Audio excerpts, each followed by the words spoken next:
ഓം സദാശിവസമാരംഭാം ശങ്കരാചാര്യമധ്യമാം അസ്മദാചാര്യപര്യന്താം വന്ദേ ഗുരുപരമ്പരാ. ശിവാനന്ദാശ്രമം പാലക്കാട് പ്രസിദ്ധീകരിച്ച സ്വാമി ജ്ഞാനാനന്ദ സരസ്വതി തിരുവടികൾ എഴുതിയ ഭാഗവത രഹസ്യം ദശമസ്കന്ധം അക്രൂര ദൗത്യം തുടർന്നു വായിക്കുന്നു. കംസനെ അല്ലെങ്കിൽ ചിത്തവിക്ഷേപങ്ങൾക്ക് കാരണമായ രജോ ഗുണത്തെ നശിപ്പിക്കുന്നതോടെ ഒരു സാധകന്റെ ജീവിതത്തിലെ പൂർവാർദ്ധം അവസാനിച്ച് ഉത്തരാർദ്ധം ആരംഭിക്കുകയാണ്. രജോ ഗുണം അടങ്ങി സത്വം പ്രകാശിച്ചാൽ നാമരൂപങ്ങളുടെ വിക്ഷേപമൊതുങ്ങി മനസ്സ് ശാന്തവും നിർമ്മലവും വിശാലവുമാവും. അങ്ങനെയുള്ള അന്ധക്കരണം കൊണ്ട് ആത്മസ്വരൂപത്തെ അനുസന്ധാനം ചെയ്യാം. പക്ഷേ ശരീരധർമ്മങ്ങൾ ഉപദ്രവിക്കാതിരിക്കണം. ശരീരത്തിൽ ഞാനെന്നും എൻ്റേതെന്നുമുള്ള അഭിമാനം ഉള്ളേടത്തോളം കാലം ശരീരധർമ്മങ്ങൾ പീഡിപ്പിക്കാതിരിക്കുകയുമില്ല. ശരീരാഭിമാനം ഉള്ളിടത്തോളം കാലം അർത്ഥധാര പുത്രേഷണങ്ങളും വിട്ടുമാറില്ല. അതിനാൽ രജോ ഗുണത്തെ ജയിച്ച് ശുദ്ധാന്തകരണനും ആധ്യാത്മികനുമായ സാധകന് പിന്നീട് ജയിക്കാനുള്ള ഏറ്റവും പ്രബലന്മാരായ രണ്ട് ശത്രുക്കളാണ് ശരീരാഭിമാനവും അർത്ഥധാരാ പുത്രേഷണങ്ങളും. കംസനെ കൊന്ന് ബാല്യം വിട്ട് യൗവനത്തെ പ്രാപിച്ച ശ്രീകൃഷ്ണ ഭഗവാന് പ്രബലന്മാരായ രണ്ട് ശത്രുക്കളുണ്ടായി, ജരാസന്ധനും ശിശുപാലനും. ശരീരാഭിമാനം തന്നെ ജരാസന്ധൻ, ശിശുപാലൻ അർത്ഥധാര പുത്രേഷണങ്ങളും. അവരുടെ നാനാമുഖങ്ങളായ ഉപദ്രവങ്ങളും അവരെ ജയിക്കാനുള്ള മാർഗങ്ങളുമാണ് ഉത്തരാർദ്ധത്തിൽ വിവരിക്കാൻ പോകുന്നത്. അസ്ഥി എന്നും പ്രാപ്തി എന്നും പേരുള്ള രണ്ട് പെൺകുട്ടികളുണ്ടായിരുന്നു ജരാസന്ധന്. അവരായിരുന്നു കംസന്റെ ഭാര്യമാർ. അസ്ഥി എന്ന് പറഞ്ഞാൽ ഇല്ലാത്തത് ഉണ്ടെന്നും പ്രാപ്തി എന്ന് പറഞ്ഞാൽ ഉണ്ടെന്ന് തോന്നിയതിനെ പ്രാപിക്കുന്നു എന്നുമുള്ള തോന്നൽ തന്നെ. ശരീരാഭിമാനം കൊണ്ടാണ് പ്രസ്തുത രണ്ട് സങ്കല്പങ്ങളും നിലനിൽക്കുന്നത്. പ്രസ്തുത സങ്കല്പങ്ങളുടെ നിലനിൽപ്പ് തന്നെ നാമരൂപങ്ങളുടെ നിരന്തര വിക്ഷേപങ്ങൾക്കും രാഗാദി വികാരങ്ങളുടെ വളർച്ചയ്ക്കും കാരണം. ചിത്തത്തിൽ അനവരതം പൊന്തിക്കൊണ്ടിരിക്കുന്ന നാമരൂപങ്ങളും രാഗാദി വികാരങ്ങളുമാണല്ലോ രജോ ഗുണത്തിൻ്റെ സ്വരൂപം. അതിനെയാണല്ലോ കംസനായി ചിത്രീകരിച്ചിരിക്കുന്നത്. അപ്പോൾ കംസന്റെ ഭാര്യമാർ അസ്ഥി പ്രാപ്തികൾ തന്നെ. അവർ ശരീരാഭിമാനമാകുന്ന ജരാസന്ധന്റെ മക്കളുമത്രേ. ഭഗവാൻ കംസനെ കൊന്നപ്പോൾ അസ്ഥി പ്രാപ്തികൾക്ക് അവലംബമില്ലാതായി. രജോ ഗുണം നശിച്ചാൽ ഇല്ലാത്തതുണ്ടെന്നോ അതിനെ പ്രാപിക്കുന്നുവെന്നോ തോന്നാൻ വയ്യ. അപ്പോൾ പ്രസ്തുത രണ്ട് സങ്കല്പങ്ങൾ നിരാലംബങ്ങളായി തീർന്നു. ശരീരാഭിമാനത്തിൽ നിന്നാണവ പൊന്തി വന്നത്. അവലംബമില്ലാതാവുമ്പോൾ അവ ഉൽപ്പത്തി സ്ഥാനമായ ശരീരാഭിമാനത്തിൽ തന്നെ അടങ്ങും. ഇതാണ് കംസപത്നിമാർ ജരാസന്ധ പുത്രികളാണെന്നും ഭർത്താവ് മരിച്ചപ്പോൾ ആലംബമില്ലാതെ ജരാസന്ധനെ തന്നെ അഭയം പ്രാപിച്ചുവെന്നും പറഞ്ഞതിലെ ചമൽക്കാരം. മക്കൾ വിധവകളായി മടങ്ങി വന്നപ്പോൾ ജരാസന്ധൻ ക്രുദ്ധനായി യാദവ വംശത്തെ ഒട്ടാകെ നശിപ്പിക്കാൻ പ്രതിജ്ഞ ചെയ്യുകയാണ്. ആധ്യാത്മിക മാർഗത്തിൽ കൂടുതൽ ഇറങ്ങി പ്രവർത്തിക്കുന്തോറും ജീവന് ക്ലേശങ്ങൾ വർദ്ധിപ്പിക്കാൻ മായ ശ്രമിച്ചുകൊണ്ടിരിക്കും. സംസാരത്തിലേക്ക് വീണ്ടും പിടിച്ചു വലിക്കാനുള്ള ശ്രമം മാത്രമാണ് അത്. അതാണ് ജരാസന്ധൻ്റെ പ്രതിജ്ഞയുമൊക്കെ. പക്ഷേ ആധ്യാത്മധർമ്മം വർദ്ധിച്ചു കഴിഞ്ഞാൽ പിന്നെ സംസാരത്തിലേക്ക് പിടിച്ചു വലിക്കാൻ സാധ്യവുമല്ല. ജരാസന്ധൻ പ്രതിജ്ഞ ചെയ്തെങ്കിലും യാദവന്മാരിൽ ഒരാളെപ്പോലും കൊല്ലാൻ കഴിഞ്ഞില്ല. അതേസമയത്ത് ജരാസന്ധൻ്റെ മുഴുവൻ ശക്തിയെയും ഭഗവാൻ തകർക്കുകയും ചെയ്തു. ഇനി കഥയിലേക്ക് പ്രവേശിക്കാം. 23 അക്ഷൗഹിണി സൈന്യങ്ങളോടും അവർക്ക് വേണ്ടുന്ന ആയുധബലത്തോടും കൂടി ജരാസന്ധൻ മധുരാ രാജധാനിയെ ആക്രമിക്കാൻ തുടങ്ങി. വമ്പിച്ച ഒരു യുദ്ധത്തിനുള്ള സന്ദർഭം നേരിട്ട് കഴിഞ്ഞു. ഭഗവാൻ യാദവ സൈന്യത്തെയും ഒരുക്കി പോർക്കളത്തിലേക്ക് പോരാൻ തുടങ്ങുമ്പോൾ ആകാശത്ത് നിന്ന് തേരും ആയുധങ്ങളും സ്വയം ഇറങ്ങി വന്നു. അതായത് ശരീരാഭിമാനത്തെ ജയിക്കാൻ തുടങ്ങുമ്പോൾ ഈശ്വരങ്കൽ നിന്ന് നേരിട്ട് തന്നെ ശക്തി കിട്ടാൻ തുടങ്ങും. ഏതായാലും യുദ്ധം തുടങ്ങി. ഭയങ്കരമായ യുദ്ധം. വളരെ ദിവസങ്ങളോളം നീണ്ടുനിന്ന പ്രസ്തുത ഭയാനക യുദ്ധത്തിൽ ജരാസന്ധന്റെ സൈന്യങ്ങളെ മുഴുവൻ ഭഗവാൻ കൊന്നു. ഒറ്റയ്ക്കായപ്പോൾ ജരാസന്ധൻ ഓടിപ്പോവുകയും ചെയ്തു. തോറ്റോടിപ്പോയെങ്കിലും അതുകൊണ്ട് നിരാശനാകാതെ മഗധ രാജാവ് വീണ്ടും യുദ്ധത്തിനുള്ള ഒരുക്കങ്ങൾ ചെയ്യാൻ തുടങ്ങി. അങ്ങനെ തുടർച്ചയായി 17 പ്രാവശ്യം 23 അക്ഷൗഹിണി സൈന്യങ്ങളോടുകൂടി വന്ന് മധുരയെ ആക്രമിച്ചു. അപ്പോഴൊക്കെയും ഭഗവാൻ ജരാസന്ധന്റെ സൈന്യങ്ങളെയും ആയുധങ്ങളെയും മുഴുവൻ തകർത്ത് ഒറ്റപ്പെടുത്തി. അങ്ങനെ 17 പ്രാവശ്യം കഴിഞ്ഞിട്ടും നിരാശനാകാതെ 18ാമത്തെ പ്രാവശ്യവും ജരാസന്ധൻ സൈന്യങ്ങളെ ഒരുക്കാൻ തുടങ്ങി. അപ്പോൾ രസകരമായൊരു സംഭവമുണ്ടായി. യവനന്മാരുടെ അധിപതിയായി ഒരു യവന രാജാവുണ്ടായിരുന്നു, മധുരയിൽ നിന്ന് അധികം ദൂരത്തല്ലാതെ. ശ്രീ നാരദ മഹർഷി ഒരു ദിവസം അദ്ദേഹത്തെ സമീപിച്ചു. മഗധ രാജാവായ ജരാസന്ധൻ്റെയും യാദവന്മാരുടെയും തൽക്കാല ചരിത്രത്തെ വിസ്തരിച്ചു പറഞ്ഞു. മഗധരാജൻ ആകപ്പാടെ ഒരു വിഡ്ഢിയാണ്. നിസ്സാരന്മാരായ ഈ യാദവന്മാരോട് 17 പ്രാവശ്യം യുദ്ധം ചെയ്തിട്ടും തോൽക്കാനിടയായത് എത്ര ലജ്ജാകരമായ സംഗതിയാണ്. പ്രബലനും പൗരുഷശാലിയുമായ അങ്ങേപ്പോലുള്ള ഒരു രാജാവിന് 1ാമത്തെ പ്രാവശ്യം തന്നെ യാദവന്മാരെ തകർത്ത് മധുര പിടിച്ചെടുക്കാൻ കഴിയും. എന്നാൽ ജരാസന്ധന്റെ ദൗർബല്യം കൊണ്ട് ഇത്രയൊക്കെ പ്രയത്നിച്ചിട്ടും സാധിച്ചില്ലെന്നേ ഉള്ളൂ. അത് യാദവന്മാരുടെ ശക്തി കൊണ്ടല്ല, ജരാസന്ധന്റെ ദൗർബല്യം കൊണ്ടാണ്. അതിനാൽ അങ്ങ് പുറപ്പെടുത്ത പക്ഷം നിഷ്പ്രയാസം യാദവന്മാരെ ജയിക്കാനും മധുര രാജധാനി കൈവശപ്പെടുത്താനും കഴിയും എന്നൊക്കെയായിരുന്നു നാരദ മഹർഷി പറഞ്ഞത്. യവന രാജാവിന് അത് കേട്ടപ്പോൾ കാര്യം ശരിയാണ് എന്നൊരു പൊങ്ങച്ചം തോന്നി. അതിൻ്റെ ഫലമായി അപ്പോൾ തന്നെ മധുരയിലേക്ക് യുദ്ധത്തിനുള്ള പുറപ്പാടുമായി. ജരാസന്ധന്റെ ആക്രമണം ഒരുവിധം അവസാനിച്ചിരിക്കുമെന്ന് വിചാരിച്ച് സമാധാനിച്ചിരിക്കുമ്പോഴാണ് യവന രാജാവിൻ്റെ പുറപ്പാട്. ശരീരാഭിമാനത്തെയാണ് ജരാസന്ധനായി ചിത്രീകരിച്ചിരിക്കുന്നതെന്ന് പറഞ്ഞുവല്ലോ. ആഹാരം, നിദ്ര, രോഗം, ആരോഗ്യം തുടങ്ങിയ ശരീരധർമ്മങ്ങളെയാണ് ജരാസന്ധന്റെ സൈന്യങ്ങളായി വർണ്ണിക്കപ്പെട്ടിരിക്കുന്നത്.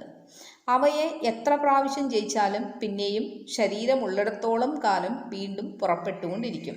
അതാണ് അനവധി പ്രാവശ്യം ജരാസന്ധന്റെ സൈന്യങ്ങളെ കൊന്നൊടുക്കുന്നതിൻ്റെ രഹസ്യം.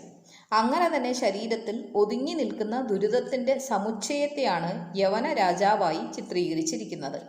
ഉറങ്ങിക്കിടക്കുന്ന പൗരുഷം കൊണ്ടുവേണം അതിനെ ജയിക്കാൻ. അതാണ് മുചുകുന്ദനെ കൊണ്ട് യവനനെ കൊല്ലിക്കുന്നത്. നോക്കിയാൽ മതി, ദഹിച്ചു പോവും. പക്ഷേ ഉറക്കത്തിൽ നിന്ന് ഉണർന്ന് താൻ ആരാണ് എന്നുള്ള അറിവോടുകൂടിയ പൗരുഷം ആവണമെന്ന് മാത്രം. അങ്ങനെയൊക്കെയാണല്ലോ മുചുകുന്ദ രാജാവ് യവനനെ സംഹരിക്കുന്നതും. ഏതായാലും യവന രാജാവ് യുദ്ധത്തിന് വന്നപ്പോൾ എന്ത് വേണമെന്നറിയാതെ യാദവ സൈന്യം ഒട്ടാകെ പരിഭ്രമിച്ചു. ഒരു ഭാഗത്ത് യവന സൈന്യങ്ങളോട് യുദ്ധം ചെയ്തുകൊണ്ടിരിക്കുമ്പോൾ തന്നെ മറുഭാഗത്തുകൂടെ ജരാസന്ധനും സൈന്യങ്ങളും വന്നാൽ എന്ത് ചെയ്യണമെന്നായിരുന്നു അവരുടെ പരിഭ്രമം. അതിൻ്റെ നിവൃത്തിയായിട്ടാണ് ഭഗവാൻ പെട്ടെന്ന് ദ്വാരകയെ നിർമ്മിച്ച് മധുരയിലുള്ള എല്ലാ ജനങ്ങളെയും അവിടേക്ക് മാറ്റിയത്. മനുഷ്യ ശരീരം തന്നെ ദ്വാരക. ശിരസിൽ ദ്വാരമുള്ള ശരീരമെന്ന അർത്ഥത്തിലാണ് ദ്വാരകയെന്ന ശബ്ദഘടന തന്നെ. ശിരസിൽ ദ്വാരമുള്ള ശരീരം മനുഷ്യ ശരീരം മാത്രമാണ്. അത് സ്വർഗത്തേക്കാൾ എത്രയോ മനോഹരവും ദിവ്യവുമാണ്. അതായത് മനുഷ്യ ശരീരം ദേവ ശരീരത്തേക്കാൾ ശ്രേഷ്ഠവും ദിവ്യവുമാണ് എന്നർത്ഥം. അങ്ങനെയാണെങ്കിലും അതും സമുദ്ര മധ്യത്തിലാണ്, സംസാര സമുദ്രത്തിൻ്റെ മധ്യത്തിലാണ്, അല്ലാതെ ഉപ്പു സമുദ്രത്തിൻ്റെ അല്ല. വിശ്വകർമാവാണ് ദ്വാരകയെ സൃഷ്ടിച്ചത്. അതായത് പ്രപഞ്ചത്തിൻ്റെ ബാക്കിയെല്ലാം സൃഷ്ടിച്ച വിശ്വസ്രഷ്ടാവ് തന്നെയാണ് മനുഷ്യ ശരീരത്തെയും സൃഷ്ടിച്ചത് എന്നർത്ഥം. ഭഗവാൻ ഉപേക്ഷിച്ചു കഴിഞ്ഞാൽ ഉടനെ അത് സമുദ്രത്തിൽ ആണ്ടുപോകും. അതായത് ആത്മാവ് വേറിട്ട് കഴിഞ്ഞാൽ താമസിയാതെ ശ്രേഷ്ഠമായ ഈ മനുഷ്യ ശരീരവും സംസാരത്തിൽ ആണ്ടുപോകും എന്നർത്ഥം. അങ്ങനെയുള്ള വിശ്വവന്ധ്യവും അത്യന്ത ദിവ്യവുമായ ദ്വാരകയിലേക്ക് തൻ്റെ ജനങ്ങളെ മുഴുവൻ മാറ്റി എന്ന് വച്ചാൽ മനുഷ്യത്വത്തെ മുഴുവൻ ഉപയോഗപ്പെടുത്തി എന്നർത്ഥം. അങ്ങനെ ദ്വാരകയിലേക്ക് ജനങ്ങളെ മുഴുവൻ മാറ്റിയതിനു ശേഷം ഭഗവാൻ ഒന്നും സംഭവിച്ചിട്ടില്ലാത്ത മാതിരി യാതൊരു ആയുധവും കയ്യിലെടുക്കാതെ ഒറ്റയ്ക്ക് യവന സൈന്യങ്ങളുടെ മധ്യത്തിൽ കൂടെ നടന്നുപോയി. സാധാരണ ഒരാളുടെ മാതിരി ഒറ്റയ്ക്ക് നടന്നു പോകുന്ന ഭഗവാന്റെ തേജസ്സും നിർഭയത്വവും പ്രഭാവവും കണ്ട് യവന രാജാവ് ആശ്ചര്യപ്പെട്ടുകൊണ്ട് അത് ആരായിരിക്കും എന്നന്വേഷിച്ചു. ശ്രീ നാരദ മഹർഷി പറഞ്ഞുകൊടുത്ത ലക്ഷണങ്ങളെക്കൊണ്ടും അന്വേഷണത്തിൽ നിന്ന് കിട്ടിയ അറിവ് കൊണ്ടും തൻ്റെ ശത്രുവും യാദവ ചക്രവർത്തിയുമായ ശ്രീകൃഷ്ണനാണ് എന്ന് മനസ്സിലായതോടെ പിടിക്കാൻ വേണ്ടി പിന്നാലെ ഓടാൻ തുടങ്ങി. ഭയപ്പെട്ടവൻ്റെ മാതിരി ഭഗവാൻ മുമ്പിലും പിടിക്കാനുള്ള നിലയിൽ യവന രാജാവ് പിന്നിലുമായി ഓടി ഓടി വളരെ ദൂരം ചെന്നു. അവിടെ കണ്ട ഒരു ഗുഹയിലേക്ക് കടന്നു. പെട്ടെന്ന് ഇരുളിലേക്ക് മറഞ്ഞു ഭഗവാൻ. പിന്നാലെ യവന രാജാവും കടന്നു. ഇരുട്ടിൽ തിരഞ്ഞ് തിരഞ്ഞ് ഉള്ളിലേക്ക് കടന്നപ്പോൾ ഉറങ്ങിക്കിടക്കുന്ന മുജുകുന്ദ രാജാവിനെ കണ്ടു. ഇരുട്ടിൽ ആളെ അറിയാതെ അത് ഭഗവാനാണെന്ന് തെറ്റിദ്ധരിച്ച് ഉണർത്താൻ വേണ്ടി ഒരു ചവിട്ട് കൊടുത്തു. ഉണർന്നെഴുന്നേറ്റ് നോക്കിയ മുജുകുന്ദൻ്റെ ദൃഷ്ടിപാതം കൊണ്ട് തന്നെ യവന രാജാവ് ഭസ്മമായി പതിച്ചു.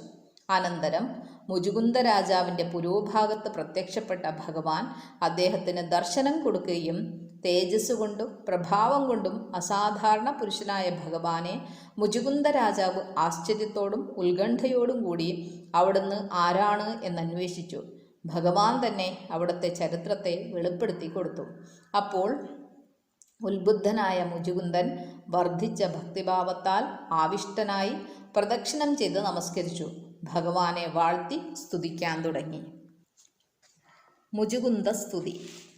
സുഖാന്വേഷികളായ ഈ ലോകത്തിലെ ജനങ്ങൾ മുഴുവൻ അവിടുത്തെ മായയാൽ വഞ്ചിതന്മാരാണ്. കാരണം അവർ സുഖത്തിനു വേണ്ടി സുഖസ്വരൂപനായ അങ്ങയെ മറന്ന് ദുഃഖസ്വരൂപങ്ങളായ ലോക വിഷയങ്ങളെയാണ് സ്വീകരിക്കുന്നത്.